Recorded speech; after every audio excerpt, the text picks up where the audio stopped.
guys, welcome back to our channel. இன்னைக்கு வந்து நாங்க ரொம்ப நாளா எடுக்கணும்னு நினைச்ச ஒரு வீடியோ தான் எடுக்க போறோம். என்னன்னா என்னோட டெலிவரி எக்ஸ்பீரியன்ஸ் பத்தி தான் பேச போறேன். இந்த வீடியோ வந்து நான் ரொம்ப நாளா எடுக்கணும்னு சொல்லிட்டே இருந்தேன். இவங்க தான் கோஆபரேட் பண்ணல.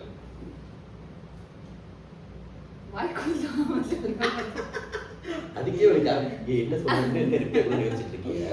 இன்னைக்கு தான் அப்பாயின்மெண்ட் கிடைச்சிருக்கு எனக்கு எடுக்கிறதுக்கு. ஸோ அதனால தான் இன்னைக்கு எடுக்கிறேன். இதுக்கு காரணம் நான் கிடையாதுங்க மக்களே. இவங்க ஒரு பக்கம் காரணம், அதுக்கப்புறம் இவங்களோட மினி வெர்ஷன் ஒரு பக்கம் ஒரு காரணம். சரிங்களா? அவங்க உத்தரவு கொடுத்தனால மட்டும்தான் அவங்க இப்போ தூங்குறாங்க. அதனால இன்னைக்கு தான் டைம் கிடைச்சிது.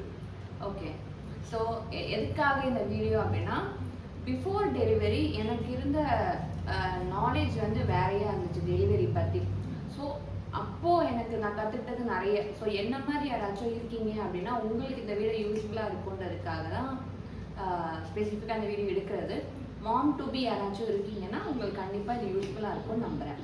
ஆக்சுவலி நான் ப்ரெக்னென்ட் ஆனது கன்ஃபார்ம் ஆனது வந்து ஏப்ரல் மந்த் தான் கன்ஃபார்ம் ஆச்சு.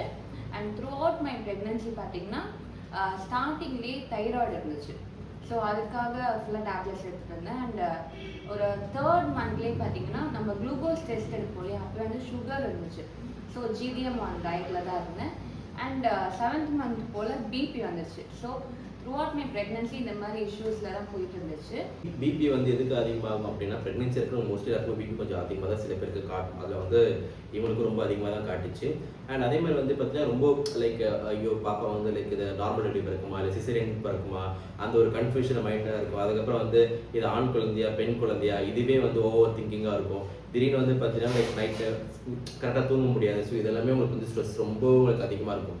ஸோ அதுக்கு நீங்கள் என்ன மெயினாக பண்ணுன்னா, உங்களுக்கு பிடிச்ச ஒரு படமாவோ இல்லை உங்களுக்கு பிடிச்ச ஒரு பாட்டாவோ இல்லை மேபி உங்களுக்கு தெரிஞ்ச ஃபுட்டாவோ எல்லாமே சாப்பிடலாம். பட் இவங்களுக்கு வந்து பார்த்தீங்கன்னா பிபி சுகர் எல்லாம் பார்த்தீங்கன்னா ராகி வேறு என்ன ஆக்சுவலி சுகர் டயட்டில் இருந்தேன் இல்லையா. ஸோ 5th மந்த்லேருந்து எனக்கு 3rd மந்த்தே சொல்லிட்டாங்க பட் டயட்டில் இருந்து. பட் நான் 5th மந்த்லேருந்து அதை ஃபாலோ பண்ணேன்னா அப்போ தான் டெலிவரியோட பயம் வர ஆரம்பிச்சு. ஸோ ஒயிட் எல்லாமே அவாய்ட் பண்ண சொல்லிட்டாங்க. ஒயிட் ரைஸு இட்லி தோசை எல்லாம் மோஸ்ட்டாக அவாய்ட் பண்ணிடுவேன். அதுக்கு பதிலாக மில்லட்ஸ் அந்த மாதிரி தான் எடுத்துக்கிருந்தேன். ஆமாம், ராகி தோசை இந்த மாதிரி தான் ஃபுல்லாக சாப்பிட்டு வந்தாங்க. சாப்பிட்டு அவங்களுக்கு வந்து நாக்கு வந்து இதாக போச்சு. அதான் ஆச்சு அவங்களுக்கு. சரி, டெலிவரி பற்றி பேசுவோம். ஸோ நம்ம லாஸ்ட் நெருங்கும் போது நம்ம வீக்லி செக்அப் போவோம் இல்லையா. ஒரு 34th வீக் போகும்போது பார்த்தீங்கன்னா டாக்டர் என்ன சொன்னாங்கன்னா பிபி செக் பண்ணிகிட்டே இருப்போம். எனக்கு வந்து பிபி ஹையாகவே தான் இருந்துச்சு. ஸோ வேரியேஷன்லேயே தான் இருக்கும். ஸோ அப்போ என்ன சொன்னாங்கன்னா டெய்லி வீட்டில் நீங்கள் வந்து பிபி செக் பண்ணி எனக்கு ரிப்போர்ட் கொண்டு வரணுன்ற மாதிரி சொல்லிட்டாங்க. ஸோ ஸ்பெசிஃபிக்காக நாங்கள் அதுக்கு மிஷின் வாங்கிடுச்சு. டெய்லி நாங்கள் மார்னிங் 9 o'clock எடுக்கிறோன்னா அதே மாதிரி நைட் 9 o'clock பிபி செக் பண்ணுவோம். ஸோ அந்த மாதிரி நாங்கள் வீக்லி செக்அப் போவோம், ரிப்போர்ட்டை காட்டுவோம். அப்போவுமே பிபி வந்து கண்ட்ரோலுக்கு வரல. ஸோ டாக்டர் என்ன சொன்னாங்கன்னா நம்ம ஒரு டே ஃபிக்ஸ் பண்ணிவிட்டு நம்ம டெலிவரிக்கு பிளான் பண்ணிக்கலான்ற மாதிரி பேசியிருந்தோம். அண்ட் ஒரு 34th 35 வீக்ஸில் என்ன ஆச்சுன்னா சடனாக பிபி ஹை ஆயிடுச்சு. எனக்கு வீட்டில் மயக்கம் போட்டுக்கிற அளவு ஆயிடுச்சு. ஸோ சடனாக நாங்கள் ஹாஸ்பிட்டல் ரஷ் ஆனோம். பிபி செக் பண்ணும்போது 158 கிட்ட இருந்துச்சு. ஸோ ரிஸ்க் இல்லையா. ஸோ 1 day வந்து அப்சர்வேஷனில் இருக்கணும்னு சொல்லிட்டு அட்மிட் பண்ணாங்க. ஸோ அப்போது நெக்ஸ்ட் செக்அப் போகும்போது என்ன சொன்னாங்கன்னா, அதாவது 36th வீக்கில் அட்மிட் பண்ணிடலாம், அட்மிட் பண்ணி டெலிவரி பிளான் பண்ணிக்கலான்ற மாதிரி சொல்லிட்டாங்க. ஸோ 36th வீக் போல் என்னை அட்மிட் ஆக சொல்லிட்டாங்க. அதாவது December 11th என்னோட 36th வீக் முடிய போது அன்னைக்கு அட்மிட் ஆக சொன்னாங்க. ஸோ December 11th மார்னிங் வந்து நானும் ஹரியும் வீட்டிலேருந்து கிளம்பிட்டோம். ஸோ எல்லா செக்கப்புமே பார்த்தீங்கன்னா நான் ஹரி கூட தான் போயிட்டு இருந்தேன். ஸோ அந்த விஷயத்தில் நான் ரொம்ப லக்கின்னு சொல்லலாம். ஏன்னா எத்தனை பேருக்கு எல்லா செக்கப்புக்கும் கூட ஹஸ்பண்ட் வருவாங்கன்னு தெரியல. ஸோ அதே மாதிரி அன்னைக்குமே நான் ஹரி கூட தான் போனேன். பைக்கில் தான் போனேன் டெலிவரிக்கு. பைக் அது முக்கியமாக இவங்க பைக்கு தான் வந்து அதுதான் ரொம்ப பாவம். கிட்டத்தட்ட வந்து மழையிலையும் புயல்லையும் எல்லா இடத்துலையும் அந்த பைக்கு தான் கரெக்டாக வந்து கம்ஃபர்டபுளாக இருக்குது. இவங்க பைக் கொஞ்சம் ஹைட்டாக இருக்கிறதால செட் ஆகாதுன்னு சொல்லி என் பைக் தான் யூஸ். எல்லாருமே சொன்னாங்க ஆட்டோவில் போக வேண்டியதான். பட் ஆட்டோவில் போனாலுமே பார்த்தீங்கன்னா அது ஒரு பக்கம் பயமாக இருந்தது. பட் தான் நம்ம ஓட்டும் போது பைக்கில் பொறுமையாக, ஏன்னா பக்கத்துல ஹாஸ்பிட்டல், ஸோ எந்த இடத்துல கரெக்டாக ஸ்பீட் பிரேக்கர் இருக்கும், எந்த பக்கத்தில் கரெக்டாக பள்ளம் இருக்குது, ஓரளவுக்கு கிளியர் இருக்குது. பட் அது இந்த வீடியோ பார்க்குறவங்களுக்கு அது நீங்கள் எல்லாமே பைக்கில் போன அவசியம் இல்லை. அது ஒருத்தர் கம்ஃபர்ட்ஸ் பொறுத்து இருக்குது. பட் எங்களுக்கு வந்து பைக்கில் போகும்போது கரெக்டாக ஒரு கம்ஃபர்ட்ஸ் வந்து கேப் ஆட்டோலாம் விட இவங்க கூட பைக்கில் போகிறது சேஃபாக ஃபீல் ஆச்சு. ஸோ நாங்கள் அதான் பண்ணிட்டு இருந்தோம்.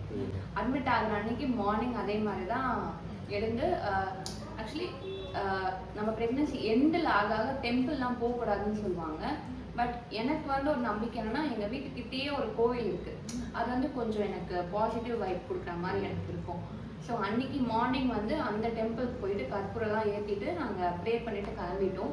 வீட்டில் இருக்கவங்ககிட்ட என்ன சொல்லியிருந்தோம்னா, நாங்கள் போயிட்டு அங்கே என்னன்னு பார்த்துட்டு உங்களுக்கு நாங்கள் சொல்கிறோம், அதுக்கப்புறம் நீங்கள் வந்தால் போதும் அப்படின்ற மாதிரி சொல்லியிருந்தோம். அப்புறம் மார்னிங் வந்து எப்பவுமே யூஸ்வலாக நாங்கள் அந்த ஹாஸ்பிட்டல் போகும்போது பார்த்தீங்கன்னா அங்கே வந்து 2 டாக்ஸ் பார்ப்போம் வந்து. ஸோ அன்னைக்கு அதே பார்ப்போம் பார்த்தா அதே அன்னைக்கு அது பற்றி பார்த்தோம் நினைக்கிறேன். ஆமாம், அதை பார்த்துட்டு எல்லா வாட்டி செக்அப் போகும்போது எங்களுக்கு ஒரு சைன் அது. ஆமாம், 2 டாக்ஸ் பார்க்கணும், அது ஒரு வீட்டில் இருக்கும் வந்து. ஸோ அப்படியே பார்த்துட்டே போவோம், நல்லா கேஷுவலாக பேசிகிட்டே போவோம். ஸோ ஹாஸ்பிட்டலில் போயிட்டு இன்னைக்கு வந்து ஹாஸ்பிட்டலில் வந்து அட்மிட் ஆன சொன்னாங்க. கரெக்டாக ஆமாம், அட்மிட் ஆன சொல்லிட்டு உள்ள டாக்டரை போய் செக் பண்ணும்போது அவங்க ப்ராசஸே வந்து பார்த்தீங்கன்னா மதியம் வரைக்கும் போச்சு. ஃபுல்லாக பிபி செக் பண்ணி வேறு அதர் ஃபார்மாலிட்டிஸ் அட்மிஷனுக்காக கொஞ்சம் வெயிட் பண்ண வேண்டியதாக இருந்துச்சு. ஸோ அந்த டைமில் பசி எடுக்க ஆரம்பிச்சு. ஸோ நாங்கள் போயிட்டு கொஞ்ச நேரம் டெலிவரி ஆக போகலையா, பிடிச்சது இப்போவே சாப்பிட்டுப்போன்னு சொல்லி போய் ப்ரௌனிலாம் சாப்பிட்டுட்டு இருந்தேன். நீ தானே கூட சரி ஓகே ஸோ வாங்கி கொடுத்தேன். ஓகே, ஸோ சாப்பிட்டுட்டு அட்மிஷன் போட்டாச்சு. 11th தான் அட்மிட் ஆனோம். 11th ஃபுல்லாகவே நான் அப்சர்வேஷனில் தான் வச்சுருந்தாங்க. லைக் ஃப்ரீக்வெண்ட்டாக பிபி செக் பண்ணேன்னா வேரியேஷன்லேயே இருந்துச்சு இல்லையா, ஃப்ரீக்வெண்ட்டாக பிபி செக் பண்ணுறது அண்ட் சிடிஜி செக் பண்ணுவாங்க. லைக் பேபியோட ஹார்ட் பீட் செக் பண்ணுவாங்க, நம்ம பெல்ட் போட்டு பேபியோட ஹார்ட் பீட் செக் பண்ணுறது, அதெல்லாம் தான் நடந்துட்டு இருந்துச்சு. அண்ட் அன்னைக்கு ஈவினிங் 11th ஈவினிங் டாக்டர் என்னையும் அதையும் கூப்பிட்டு பேசினாங்க. அப்போ என்ன சொன்னாங்கன்னா 12th நெக்ஸ்ட் டே ஈவினிங் வந்து பெயின் இன்டியூஸ் பண்ணுவோம்னாங்க. ஸோ என்னோட நாலேஜ் படி நான் நினச்சது என்னன்னா, பெயின் இன்டியூஸ் பண்ணுவாங்கன்னா லைக் இன்ஜெக்ஷன் ஐவி மூலியமா பெயின் கொடுப்பாங்க போல், அப்படி தான் அன்னைக்கு வரைக்கும் நான் அதான் நினச்சிட்டு இருந்தேன். பட் டாக்டர் எக்ஸ்பிளைன் பண்ணது வேறு. டாக்டர் என்னென்ன டேர்ம்ஸில் சொன்னாலும் நான் அதையவே உங்கள்கிட்ட சொல்கிறேன். 11th அட்மிட் ஆனோம். 12th அன்னைக்கு ஈவினிங் ஒரு 6:30 போல் ஃபர்ஸ்ட் பெயின் கொடுப்போம். அதாவது டியூப் மூலயமா கொடுப்போம். சர்விக்ஸ் ஓப்பன் ஆகிறதுக்காக டியூப் அனுப்புவோம், அது உள்ளே போயிட்டு பலூன் மாதிரி ஓப்பன் ஆகும். ஸோ சர்விக்ஸ் ஓப்பன் பண்ணி விடும் அப்படின்னாங்க. நெக்ஸ்ட் டே அப்போ பெயின் வந்துடும். And next day 13th early morning first gel வைப்போம், ஃபியூ ஹவர்ஸ்க்கு அப்புறம் செகண்ட் ஜெல் வைப்போம். ஸோ இதுதான் பெயின் கொடுக்குற ப்ரொசீஜர். ஸோ உங்களுக்கு வந்து பெயின் வந்துருச்சு அண்ட் சர்விக்ஸ் ஓப்பன் ஆயிடுச்சு அண்ட் பேபி கோஆப்ரேட் பண்ணுறாங்க அப்படின்னா will go for normal delivery. இது எதுவுமே ப்ராப்பராக இல்லைன்னா will go for emergency C செக்ஷன்ற மாதிரி எங்கள் 2 பேர்கிட்டையுமே சொல்லிட்டாங்க. அண்ட் ஹரிக்கிட்டையுமே இதே வச்சு சைனுமே வாங்கிட்டாங்கல்ல. ஆமாம். ஸோ அதுக்கு முன்னாடி இன்னொன்று சொல்ல வந்தோம்னா, இவங்க ஹாஸ்பிட்டல் போய் அட்மிஷன் பண்ணுவோம். இன்னொன்று சொல்லுவாங்க, அன்றைக்கி வந்து இவங்க ஹாஸ்பிட்டலில் போய்ட்டு மார்னிங் செக்அப் போகும்போது பார்த்தீங்கன்னா லேபர் ரூமில் அது அட்மிட் பண்ணி லேபர் ரூம் போகிறதுக்கே வந்து மத்தியானத்துக்கு மேலே ஆகிடுச்சு. ஏன்னா ஃபார்மாலிட்டிஸ்லாம் நிறைய இருந்து. ஏன்னா அதுக்கப்புறம் இன்சூரன்ஸா இல்லை வந்து நீங்கள் பே பண்ணுறீங்களா. இப்போ எங்களுக்கு வந்து பார்த்தீங்கன்னா அது என்ன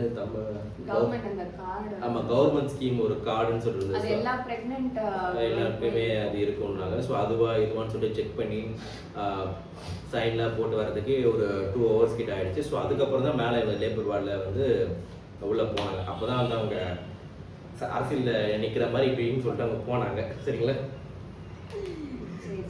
நாங்கள் டிஸ்கஸ் பண்ண மாதிரி நெக்ஸ்ட் டே அதாவது December 12th ஈவினிங் வந்து எனக்கு பெயின் கொடுக்கறதுக்காக கூட்டிகிட்டு போனாங்க. ஸோ டியூப் மூலியமாக தான் ஃபர்ஸ்ட் பெயின் கொடுத்தாங்க. அது பண்ண அடுத்த செகண்ட் எனக்கு பெயின் வந்துச்சு, செம்ம பெயின். அப்போ நினச்சேன் இதுதான் டெலிவரி பெயினான்ற மாதிரி இருந்துச்சு எனக்கு. கண்ட்ரோலில் அவ்வளோ பெயின், கான்ட்ராக்ஷன் ஸ்டார்ட் ஆகிடுச்சு, சர்டன் பெயின் வரும், ஒரு ஃபியூ செகண்ட்ஸ் பெயினே இருக்காது, திரும்பவும் ஹை லெவல் பெயின் போகும், பெயின் இதே மாதிரி தான் இருந்துச்சு. அண்ட் அப்போது சிடிஜி செக் பண்ணிகிட்டே இருந்தாங்க, பேபி ஹார்ட் பீட்லாம் கரெக்டாக போயிட்டுருக்கான்னு செக் பண்ணிகிட்டே தான் இருந்தாங்க. ஒரு 6:30 போல் பெயின் கொடுத்துருப்பாங்க. நைட் ஒரு 11 வரைக்கும் பெயின் வந்து அதே லெவல்லே தான் இருந்துச்சு, அதிகமாக குறையுது அப்படியே தான் இருந்துச்சு. எனக்கு வந்து அப்போது சாப்பிடவும் பிடிக்கல, ஒன்றுமே பண்ண. ஆனால் டாக்டர் வந்து வாக்கிங்லாம் எனக்கு போக சொல்லலை, நானே தான் சும்மா வாக் பண்ணிட்டு இருந்தேன். ஸோ டைவர்ட் ஆகும் அப்படின்னு சொல்லி நானே தான் வாக் பண்ணிட்டு இருந்தேன். அண்ட் ஒரு 11 o'clock போல் எனக்கு நல்லா தூக்கம் வந்துருச்சு. ஸோ நான் என்ன பிளான் பண்ணேன்னா, எப்படியோ நார்மல் டெலிவரியோ இல்லை சி செக்ஷனோ next day delivery confirm. So இப்போவே தூங்கிடலாம் அப்படின்னு சொல்லிட்டு தூங்கிட்டேன், அந்த பெயின்லேயுமே தூங்கிட்டேன். தூங்கிட்டு ஒரு 2 o'clock போல் முழிப்பு வந்துருச்சு. முழிச்சு பார்த்தா எனக்கு பெயினே இல்லை, உண்மையிலே பெயினே இல்லை, பெயின்கான அறிகுறியே இல்லை. ஒரு டெலிவரி ஆயிடுச்சா அப்படின்னு பார்த்தியா? அதெல்லாம் இல்லை, அறிகுறியே இல்லை, சுத்தமா பெயின் இல்லை. அப்புறம் நினைச்சா ஐயோ பெயின் இல்லையே, நாளைக்கு சி செக்ஷன் பண்ணிடுவாங்கல்ல, அந்த மாதிரி ஆயிடுச்சு. அண்ட் சரி நம்ம இறங்கி வாக்கிங் போகலான்னு சொல்லிட்டு எல்லாரும் தூக்கிட்டு இருந்தாங்க. நான் பொறுமையாக நடக்க ஆரம்பித்தேன். அப்போ பார்த்தா எனக்கு சடனாக ப்ளீடிங் ஆக ஆரம்பிச்சது. ஸோ டாக்டர்கிட்ட கேட்டப்போ இது நார்மல் தான், அதெல்லாம் ஒன்றும் இல்லை அப்படின்னாங்க. ஸோ விடிஞ்சிருச்சு. December 13th இப்போ தான் எனக்கு வந்து ஃபர்ஸ்ட் ஜெல் வைக்க போகிறாங்க. ஓகேங்களா? ஸோ மார்னிங் ஒரு 5 o'clock போலேயே இனிமாலாம் கொடுத்தாச்சு, ஃப்ரெஷ் ஆயாச்சு. ஃபர்ஸ்ட் ஜெல் வைக்கிறதுக்கும் கூட்டிகிட்டு போயிட்டாங்க. ஃபர்ஸ்ட் ஜெல் வச்சாச்சு, பெயினே இல்லாமல் இருந்துச்சு இல்லையா. ஃபர்ஸ்ட் ஜெல் வச்சோடனே திரும்பவும் அப்படி ஒரு பெயின் வந்தது. ஓகேவா? அப்படியே செம்ம பெயின். அண்ட் ஜெல் வச்சுட்டு கொஞ்ச நேரம் அங்கே ஒரு 1/2 hour 1 hour போல் இருந்துட்டு அண்ட் என்னோட பெட்டுக்கு வந்துட்டேன். ஏதோ என்னால் எதுவுமே பண்ண முடியல, படுத்துகிட்டே தான் இருந்தேன். சடனாக அன்றைக்கி வந்து நம்ம ஃபுல்லாக எதுவுமே சாலிட்ஸ் எதுவுமே சாப்பிடக்கூடாது. ஸோ லிக்விட்ஸாக தான் இருந்துச்சு. அப்பப்போ ஜூஸ்லாம் நீலாம் வாங்கி கொடுத்தோம். ஆமாம், அதுக்கு முன்னாடி வந்து பார்த்தீங்கன்னா டாக்டர் வந்து நைட்டு ஏதோ காலைல ஏர்லி மார்னிங் 5 மணிக்கே சம்திங் ஏதோ சாப்பிட்றணும், அதுக்கப்புறம் நீங்கள் ஃபுல்லாக சாப்பிடக்கூடாது அப்படின்ற மாதிரி சாத்தியம் போட்டு 13. ஆமாம், 13 அன்னைக்கு விடிய காத்தால் வந்து பார்த்தீங்கன்னா தோசை, ஐ மீன் வீட்டிலேருந்து தோசை வந்து வாங்கிட்டு வந்து கொடுத்தேன். சிவா அப்போ கூட பார்த்தீங்கன்னா பாய் சாப்பிட்டா பாய் சாப்பிடல. எதுக்கு அவ்வளோ பெயினில் இருந்தேன். சாரி, பெயின் இல்லை, பயம் வந்துருச்சு. ஜெல் வைக்க போகிறாங்க, திரும்பவும் பெயின் வருமா வராத அந்த கன்ஃபியூஷனு எல்லாம் சேர்ந்து எனக்கு சாப்பாடே பிடிக்கல. ஸோ சும்மா லைட்டாக சாப்பிட்டு அப்படியே கொடுத்துட்டேன். ஆனால் அப்பப்போ லிக்விட் மட்டும் உள்ள ஜூஸ் மட்டும் வாங்கி கொடுக்க சொன்னாங்க. அந்த முக்கியமாக அந்த மாதுளப்பழம் சாத்துக்குடி ஜூஸ் மட்டும் வாங்கிட்டு கொடுப்பாங்க. வந்து அதை குடிச்சிட்டு தான் இது பண்ணாங்க. Now we can continue. அப்பப்போ ஜூஸஸ் மட்டும் குடிச்சிட்டு இருந்தேன். ஒரு ஸ்டேஜில் வந்து எனக்கு நல்லா வாமிட் வந்துருச்சு, செம்மையாக வாமிட் பண்ணிட்டேன். அப்போ தான் டாக்டர் சொன்னாங்க உங்களுக்கு பெயின் நல்லாவே வர ஸ்டார்ட் ஆயிடுச்சு, அதுக்கான சிம்டம்ஸ் தான் இதெல்லாம் அப்படின்னு சொல்லிட்டு ஒரு 11 o'clock இருக்கும் மார்னிங்கு லேபர் ரூம் கூட்டிகிட்டு போயிட்டாங்க. நான் என்ன நினச்சேன், சரி ஏதோ செக் பண்ணிட்டு சர்வீஸ் ஓப்பனாக செக் பண்ணிட்டு அனுப்பிடுவாங்க போல அப்படின்னு நினச்சேன். வீட்டுக்கு இல்லை, பெட்டுக்கு என்ன போனேன். கேஷுவலாக நான் ஃபோன்லாம் அப்படியே வச்சுட்டு போயிட்டேன். அப்படியே வரதானே போகிறோம். போயிட்டு சிடி செக் பண்ணுறதுக்கு மாட்டி விட்டாங்க. அது எப்பவுமே ஒரு 20 minutes ஒரு 1/2 hourல ரிமூவ் பண்ணிடுவாங்க. அது பாட்டுக்கு ஓடுது மணிக்கணக்கா. இசிஜி இசிஜில சிடிஜி பார்ப்பாங்கல்ல. அதுல இன்னொரு பெரிய ட்விஸ்ட்னா, இந்த பக்கம் வைக்கும்போது பாப்பா இந்த பக்கம் போயிடுச்சு, இந்த பக்கம் வைக்கும்போது பாப்பா இந்த பக்கம் போயிடுச்சு. அப்பயே உள்ள வந்து பாத்தீங்கன்னா பாப்பா வந்து ஐஸ் பாய் விளையாட்டு இருந்தது அப்படின்னு சொல்லிட்டு இருந்தாங்க. கிட்டத்தட்ட ரொம்ப ஒரு 2-3 hours மேல அதே பெட்ல தான் பெயின்ல தான் இருக்கேன். படுத்துட்டே இருக்கணும் போது எனக்கு வந்து வாஷ்ரூம் யூஸ் பண்ணணும். ஓகேவா? நான் கூப்பிட்டு வாஷ்ரூம் போகணும்னு சொல்றேன். ஐயோ இனிமே நீங்க இந்த இடத்த விட்டு எங்கேயுமே போக முடியாது. நாங்க ஆத்திரத்தோட அடக்கலாம் மேடம், அடக்க முடியாது சொல்ல வேண்டியது.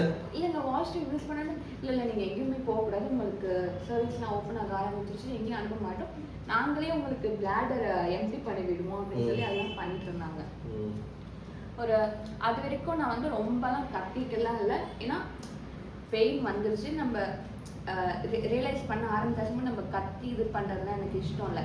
ஸோ நான் அப்படியே அமைதியாக பெயினை கோத்ரூ பண்ணிகிட்டே தான் இருந்தேன், அமைதியாக தான் இருந்தேன். அப்போ தான் சுற்றி இருக்கவங்களாம் கேட்டுட்டு இருந்தாங்க, அம்மா உன்னை பார்த்தாலே தெரியுது இவ்வளோ வழியில் நீ இருக்க, ஒரு சத்தம் கூட கத்த மாட்டேங்கிறியம்மா, நீ உண்மையிலே ஒரு சிங்கம் பேசலாமா அப்படிலாம் சொல்லி என்கரேஜ் பண்ணிட்டு இருந்தாங்க. இன்னொன்று என்னன்னா, இவங்களுக்கு மட்டும் இல்லை அன்றைக்கி டெலிவரியில், இவங்க கூட சேர்ந்து மொத்தம் இன்னும் 3 பேர் இருந்தாங்க. அந்த 3 பேரில் இவங்களுக்கு மட்டும்தான் அன்றைக்கி வந்து நார்மல் டெலிவரி. மிச்சம் எல்லாருமே பார்த்தீங்கன்னா இவங்க தான் பெயின் ரொம்ப எக்ஸ்ட்ரீமாக ஒரு வைராகியத்தோட நான் பண்ணால் நார்மல் டெலிவரி தான் பண்ணுவேன் அப்படின்ற வந்து பண்ணாங்க. மற்றவங்களாம் வந்து பார்த்தீங்கன்னா கஷ்டம் தான், பெயின் எல்லாருக்குமே ரொம்பவே கஷ்டம், அந்த பெயின் தாங்க கஷ்டம். பட் எல்லாமே அவங்களுக்கு C-section, ஏன்னா அது அவங்களோட ஒருத்தர் உடம்பை பொறுத்து இருக்குது. வந்து ஆக்சுவலி என்ன, என் கூட இன்னும் 2 பேருக்குமே பெயின் கொடுத்தாங்க. ஒருத்தவங்களுக்கு வந்து பெயின் வரல. ஓகே, ஒருத்தவங்களுக்கு பெயின் வரல, இன்னொருத்தவங்களுக்கு பெயின் வந்தது, அவங்களால பேர் பண்ண முடியலன்னு சொல்லி அவங்களே C-section பண்ணாங்க அப்படின்றாங்க. வந்து நான் சொல்ல மறந்துட்டேன், அந்த டியூப் வச்சு சர்வீஸ் ஓப்பன் ஆச்சுன்னு சொன்னாலே அந்த பலூன் வந்து ஆட்டோமேட்டிக்காக வெளியில் வந்துடும்னு சொன்னாங்க.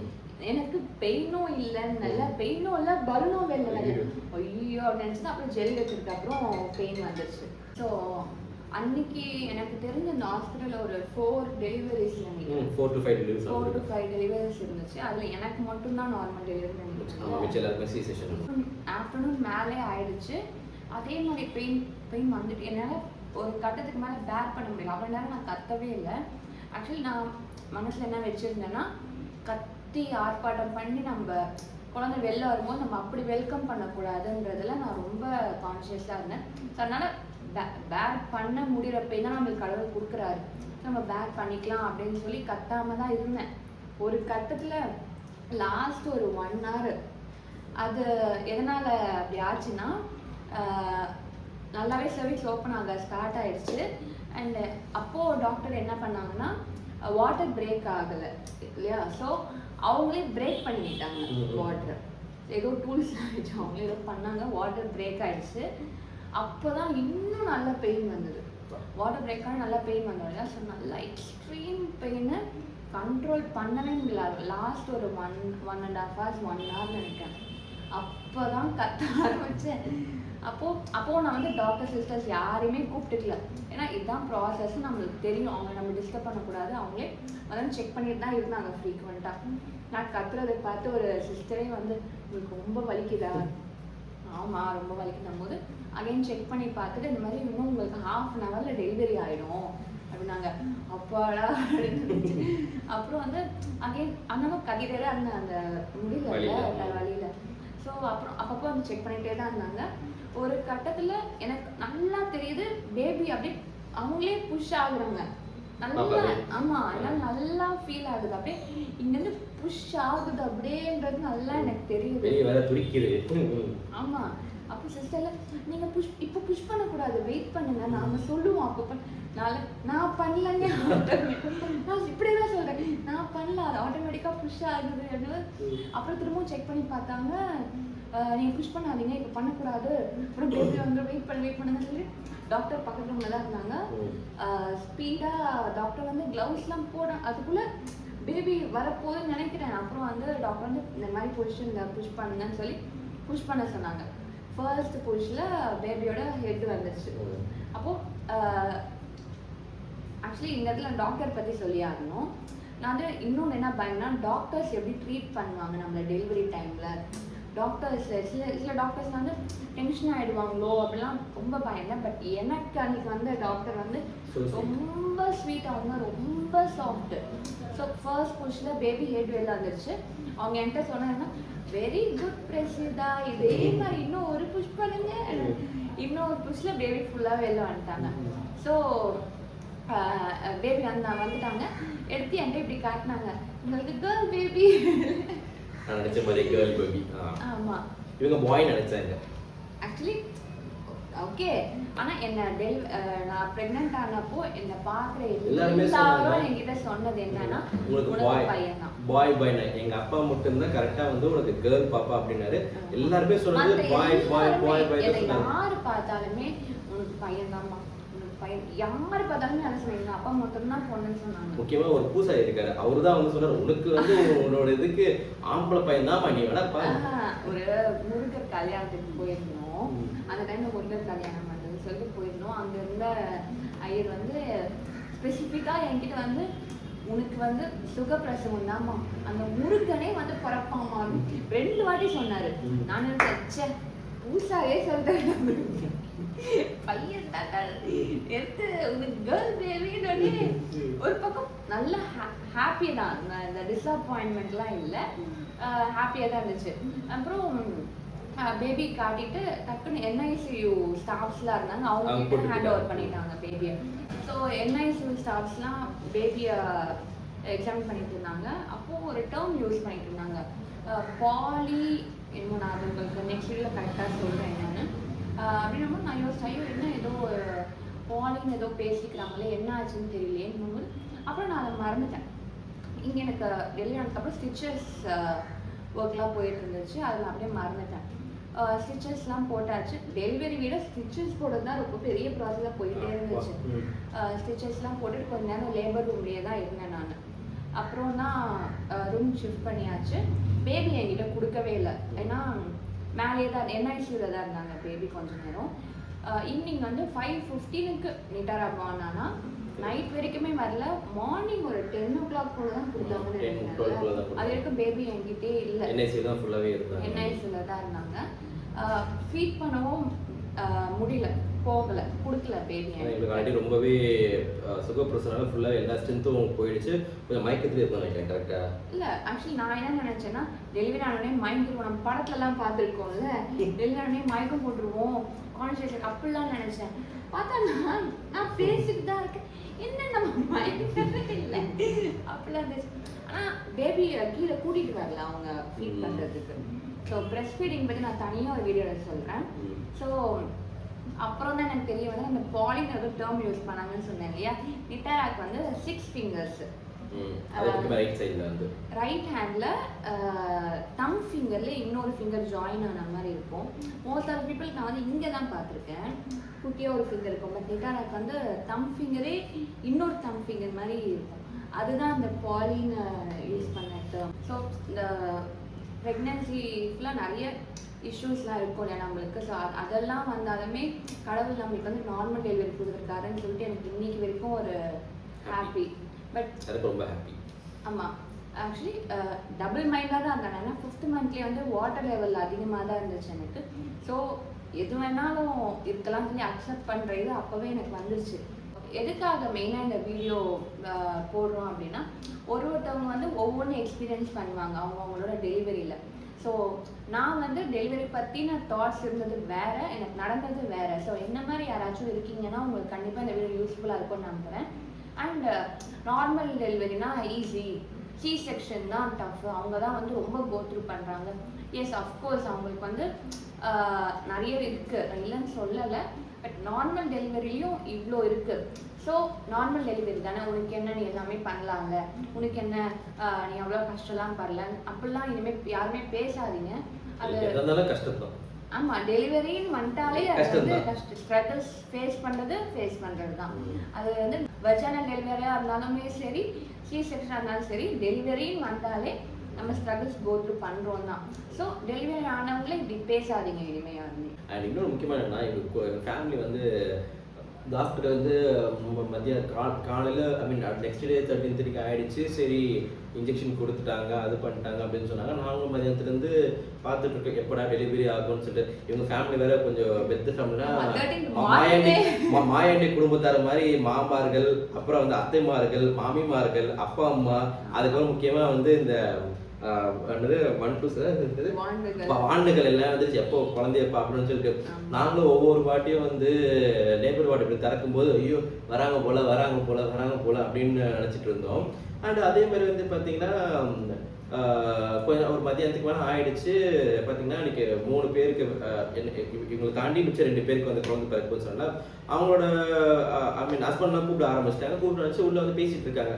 நானும் ரொம்ப நேரமாக வந்து பார்த்துருக்கேன், என்ன அவங்கள மட்டும் கூப்பிடுறாங்க, என்னெல்லாம் கூப்பிடவே இல்லையே, எந்த ஆயிட்டு அப்படின்னு யோசிச்சுட்டு இருக்கும்போது நானே போய் கேட்டேன் அந்த மாதிரி என்னாச்சுன்னு இருக்கும்போது, இல்லை அவங்க ஒய்ஃபுக்கு வந்து நார்மல் டெலிவரி மோஸ்ட்லி ஆகிடும், அவங்களுக்குலாம் வந்து சிசேஷன் பண்ணுறதுக்காக ஹஸ்பண்டோட கையெழுத்து கேட்கும், அவங்களுக்கு தேவையில்லை, நீங்கள் இருங்கன்னு சொல்லிட்டு ரொம்ப நேரமாக வெளில உட்காந்து குச்சி பேசிகிட்டே இருக்கும். என்ன ஆகும் ஏடு ஆகும்.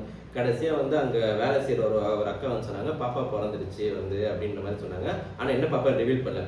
அப்போ தான் வந்து உள்ளே வந்து கூப்பிட்டாங்க, வந்து யாரோ ஒருத்தர் மட்டும் வாங்க டாக்டர் அப்படி நர்ஸ் வந்து கூப்பிட்டு போனாங்க. அப்போ தான் எங்கள் அம்மா உள்ளே போனாங்க. உள்ளே போகும்போது வந்து அவங்ககிட்ட சொல்லியிருப்பாங்க போல, பாப்பா வந்து குழந்தை கொடுத்து வந்து பெண் குழந்தை, அதே மாதிரி அந்த பாப்பாவுக்கு வந்து 6 ஃபிங்கர்ஸ் இருக்குது அப்படின்ற மாதிரி சொல்லும்போது வெளில சொன்னாங்க. வெளில சொல்லும்போது எனக்கு ஒரு மாதிரி எமோஷனலாக ஃபீல் ஆகிடுச்சு. பாப்பா கையில் பார்க்கும்போது ரொம்ப ஒரு மாதிரி எமோஷனல் ரொம்ப ஃபீல் ஆகிடுச்சு. ஏன்னா ஆசைப்பட்ட பொண்ணு, ஐ மீன் பொண்ணு தான் பிறக்கணும்னு நான் ரொம்ப ஆசைப்பட்டேன். ஸோ அதனால் வந்து அதே நடந்துருச்சுன்ற போது ரொம்ப ஹாப்பியாக இருந்து. சரி இவங்க எப்போ வெளில வராங்க பார்த்தா இவங்க வராங்க அடுத்த நாள் தான் வெளில வராங்க. திருப்பி வரும்போது வந்து வணக்கம் சொல்லிட்டே வராங்க. அது எலெக்ஷன் ஜெயிச்ச மாதிரி வந்து அந்த வீடியோ நீங்கள் பாருங்கள். ஆக்சுவலி இவ்வளோ ப்ராசஸ் நான் கோ த்ரூ பண்ணிட்டு இருக்கேன் இல்லையா, உள்ளே வந்து எங்கள் ஃபேமிலி மெம்பர்ஸ் யாரையுமே அலோவ் பண்ணலை.